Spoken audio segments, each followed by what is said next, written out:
Welcome to the Observe Day podcast, the show where we celebrate the days that matter. From holidays to meaningful observances, we bring you inspiring conversations, stories, and ideas to make each day count. Whether it's raising awareness, learning something new, or simply sparking joy, this is your space to explore the calendar in a whole new way. I'm your host, Wisdom Okonkwo, and I'm excited to share today's observance with you. Let's dive in. Stephen Drabek has spent more than 40 years caring for people at some of their most vulnerable moments. As a family physician, hospice and palliative care doctor, and as someone who has navigated serious illness himself, known as the Comfortologist, Stephen's work centers on empathy, dignity, and treating the whole person, not just symptoms. National Depression Education and Awareness Month offers a meaningful backdrop for this conversation because Stephen has seen how mental health quietly shapes physical illness, chronic pain, and end-of-life care, and everyday resilience. Drawing from clinical experience, personal survival, and his writing, Stephen brings a grounded human voice to a topic that's often discussed clinically but lived very personally. Welcome to the podcast, Dr. Stephen. Thank you. I'm curious, was there a moment in your medical career when depression stopped being a diagnosis and became something deeply human for you? Depression for me? Yeah, was there a time where it stopped being just a diagnosis and it became something deeply human? There were a few times over the years that I felt a little down, but I remind myself that some of my most difficult days were actually some of my best, and I seem to bounce back from it. Well, you, as a cancer survivor, I'm curious, how did that change how how you understand emotional suffering and mental health? Well, the first cancer I survived was 38 years ago in 1987 at the beginning of my career. Wow. And it actually saved me because I had worked so hard to get there. And right at the beginning of starting my career was when the cancer was diagnosed at the end of my training. So that wasn't as profound as the last 2 weeks, actually. Um, I had a squamous cell carcinoma on the top of my head, and uh, that was a different experience, but I think I used what I learned from surviving esophageal cancer at the age of 30. I learned that I had already survived things much worse. Yeah.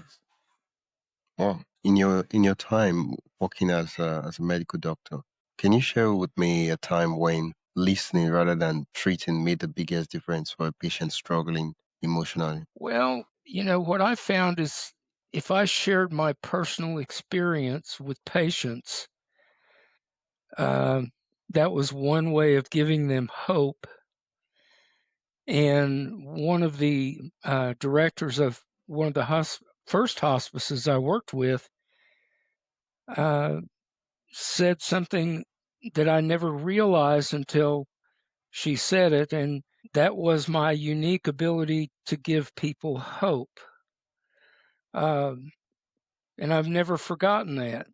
And I think the things that have personally happened to me have been probably the most unusual yet wonderful things that I've been through.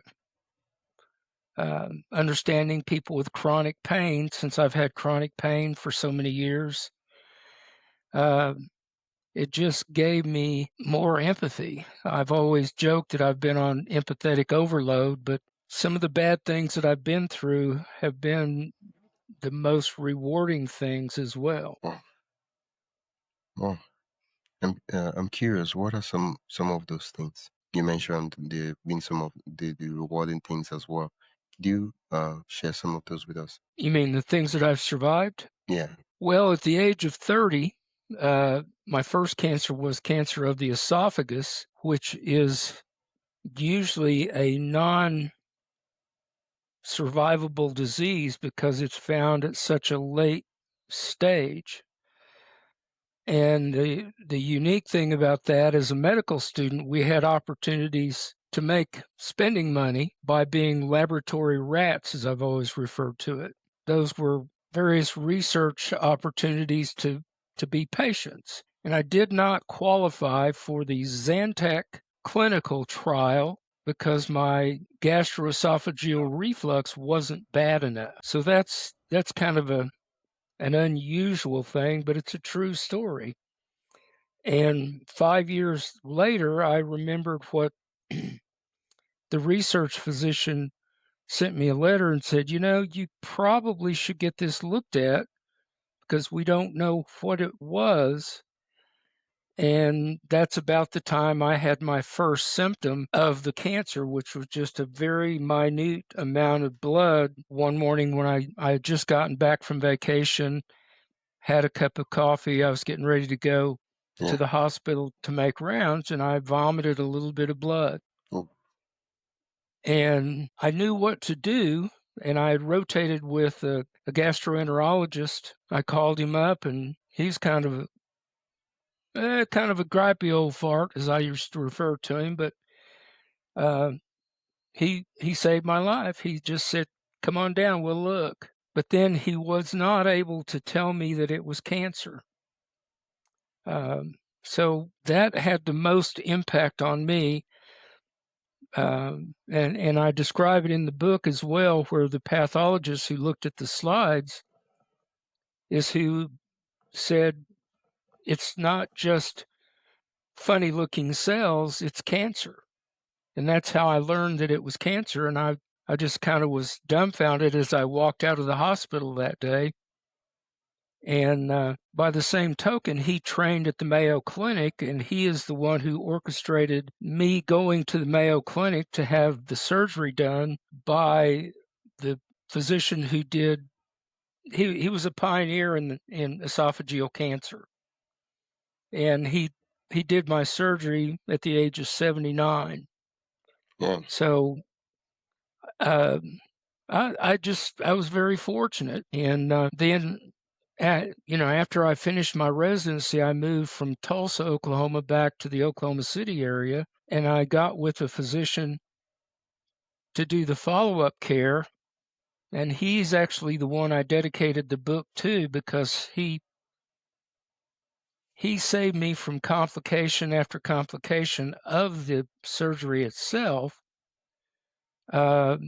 And the one in particular that resulted in me having chronic pain was when I almost bled to death. And the bleed was in my stomach, but it only occurred when nobody was looking. So it just unusual circumstances that, as I've always said, God has an unusual sense of humor. And I can look back on it and laugh, but I never had a fear of dying through so many of those episodes. Before we dive deeper, I'd love to invite you to join the Observe Day newsletter. Every week, I send you highlights of upcoming observances, creative ways to celebrate, and behind-the-scenes extras from the shows. It's the perfect way to stay inspired and never miss a meaningful moment. Sign up today at observeday.com/join. That is observeday.com/join. Now, let's get back to the conversation. And so I owe a lot to him. No, it's just been it's been an unusual life for me, but practicing medicine for 40 years, and I still do end-of-life care. And I refuse to let people who are dying be treated poorly, whether it's chronic pain or somebody who just is afraid to talk to them about death and dying. How does your work challenge the idea that comfort and medical rigor can't coexist? That's RIGOR, rigor. Oh, rigor. Yeah. Well, I disagree. I saw so many people. The traditional approach in medicine is very rigorous. It's always about avoiding death. It's about doing whatever that particular doctor has as a unique qualification, transplants, bypass, unusual things, but there's not a single one of us that's going to get out of this world alive. And many people that I take care of now with hospice, they're ready. They'll tell you they're ready. And all they want is comfort. And I can provide discomfort, the physical pain is the easiest to control. The emotional pain or the spiritual pain is a little bit more of a challenge. Yeah. But the physical pain, so many doctors would say, take a hip fracture, for example, in someone who has dementia. They don't understand what you're trying to explain to them. Yeah. And the emergency room doctors would say to the patient, you know, we can fix this, or if we don't, you'll be in the worst pain imaginable for the rest of your life. I disagree because that particular fracture fractures in general, even upper extremity fractures, carries a high mortality. And in order to heal from something, you have to understand what the problem is. And people with dementia, for instance, they don't have a clue. They quit eating, they quit drinking, and I can control their pain. The emergency room doctors don't see that as an option. And so a lot of doctors do what they do very well, but they don't look at the big picture. If I've got dementia and I don't know which way is up, going through a rigorous surgery is not going to change anything except that one small thing, which happens to be, say, a hip fracture. Yeah. And so it's an interesting approach. And I've had people that when I explained to them that they don't have to do something, they would just look at me and say, well, nobody's ever told me that I could say no. Yeah. And they embrace that. And I promise them that I will do my darndest to keep them as pain-free as possible. Yeah. I always told them I could control the pain, I can't eliminate it. Oh. So they just want someone that will be honest and forthright to them, just to tell them how it really is. Oh. Now, I've also been asked to leave the room, usually by family members, because they think it's giving up. So Yeah. it's an interesting dilemma, and uh, I I look back at my lifetime, and I was born to do what I do now. My mother died when I was 6 years old, and it was from an anesthetic error. And Oh. she died right before John F. Kennedy was assassinated. So every year in the United States, there's a debate, not every year anymore, but there's usually a debate, who really killed John F. Kennedy? And I remember when I was a child, I'd say, it doesn't matter. We can't bring him back. Yeah. And so that was an anniversary reaction. So there's just so many things in retrospect that shaped what I was supposed to do. Oh. And I've been the luckiest guy in the world. How so? How so? You said you've been the luckiest guy in the world. What do you mean when you say that? I survived esophageal cancer. I survived a life-threatening gastrointestinal bleed. I've had 4 melanomas. I had a large squamous cell. How can individuals outside of the healthcare system show up more thoughtfully for someone who may be struggling? I think the most important thing is to be honest with them. Let them talk and listen and give them all of the options. And one option is no, I don't want to do that. Elderly people who are in their 90s, they don't want to have a bypass surgery, for instance. And if they choose not to, that's okay. And I've encountered that so many times. A lot of the stories that are in my book are about people who had that very approach to it. I don't want to do that. What else can we do? And I also learned that when people say, I'm done, I look at them and say, I, I get it. And I will do whatever we need to do to keep you comfortable. And as I always told people, the most comfortable place for people with illness is not the hospital. As I always told them, that Dorothy from The Wizard of Oz was always correct. There's no place like home. And most people want to be at home, which is where most hospice patients are. They want to be with their family. They want to be with their pets. Sometimes they want to be alone. Sometimes family just overwhelms them. Yeah. And then I'll sometimes sit down with the family and say, and this occurs more often in men. People sometimes are more likely to leave this earth when nobody's there. Oh. So it's okay to visit them. It's the best thing you can do for them and for yourself. But sometimes people just want to be alone, and men seem to do that more often than women because that male ego crap, as I call it, we're there to protect. We're going to protect our daughters, our wives. And I had a man who I asked him if he was in pain. His daughter was in the room as well. And he just crossed his arms. He said, no. And I knew that was not true. And after I finished talking with him and his daughter, I was leaving the room at the same time as she was. And I told her, I said, I'm going to come back in a few minutes. I've got some paperwork to do, and I'm going to come back and talk to him alone.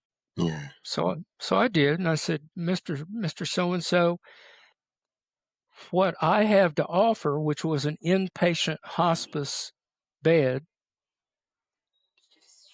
is what you want. He did not want to be resuscitated. He was adamant about that. His daughter was going to do exactly what he wanted. And so I looked at him and I said, will you let me give you just a little bit of morphine?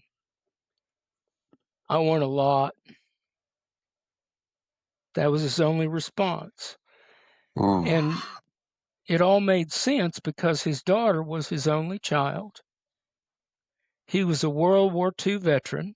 He was Native American, and he was proud. He just wanted to go. So we transferred him to the inpatient hospice unit. We kept him comfortable. We didn't ask him over and over, are you sure you don't want this? Are you sure you don't want a feeding tube? We just kept him comfortable. And he passed with dignity, pride, and minimal pain a few days later. So it's just getting at what they're after. And he was done. He didn't want any more medical things done. He'd been in and out of the hospital about a month at a time for the previous 6 months. And they'd send him to a skilled nursing facility to get stronger. He's 89 years old. You can't get stronger laying in a hospital bed. Yeah. Oh. So just so many very special encounters and opportunities, and being able to participate in those is another part of being the luckiest guy alive. For listeners carrying quite emotional weight, what do you hope to remember long after this month and after this conversation? What do I hope to remember? I just want to remember the things that I've been able to accomplish, the things that I've been lucky enough to be a part of. Death is looked upon in society as such a horrible thing, but it's every bit as emotional and special as birth. To be there, to be present. My personal feeling is no one should die alone unless they choose to. And there have been times where I just sat at the side of the bed and said nothing. And then one of the most poignant moments that I had, I was going on a vacation, and there was a young girl with cancer. And I told the family the day before I left, I don't think she'll be here when I return. So I was gone for a week, and I came back. I walked into the inpatient unit where she had just been admitted when I left, and I was flabbergasted to see her name. When I went into her room, her mother was at the bedside. She had been essentially comatose, non-responsive before I left. When I walked in the room, she took her last breath and passed. And I looked at the mother with a tear in my eye, and I said, "This isn't supposed to happen to me." But we had, in the short time that I took care of her, I helped her accomplish going home with her pain controlled. We sent her home with a pump she wore on her side, and the ability to be honest with her and her mother. Nobody ever showed them the x-rays, which were just as plain as day. But I'm convinced that she waited for me to get back. Oh, Those are the untold, unexplainable things that happen in medicine. yeah. Well, where can listeners learn more about the work you're doing and also connect with you? How can they connect with me? Yeah. Well, I have a website, Steve Drabek, MD. It's there's it's a Facebook version, but also just a separate one. And I always tell people when you get me started to talk about hospice and palliative care in general, sometimes it's hard to shut me up. Yeah. I'll put the links so that listeners can go and and keep on listening to some of your other stories and conversations. It's been a pleasure chatting with you, and Yeah, thank you for sharing some of your yeah, stories and some of your perspective on life. yeah. And the book is available through Amazon, The Comfortologist. And Yeah, I'll I put that in the link too. okay, very Yeah, good. thank you so much. Thank Yeah, you. yeah, it's been great. That's it for today's episode of the Observe Day podcast. Thank you for spending your time with us as we explore today's observance. If you enjoyed this episode, be sure to subscribe wherever you listen to podcasts and share it with a friend who'd love to celebrate life's special days too. Don't forget to join the newsletter at observeday.com/join for more observance stories, tips, and updates. Until next time, keep finding meaning in every day.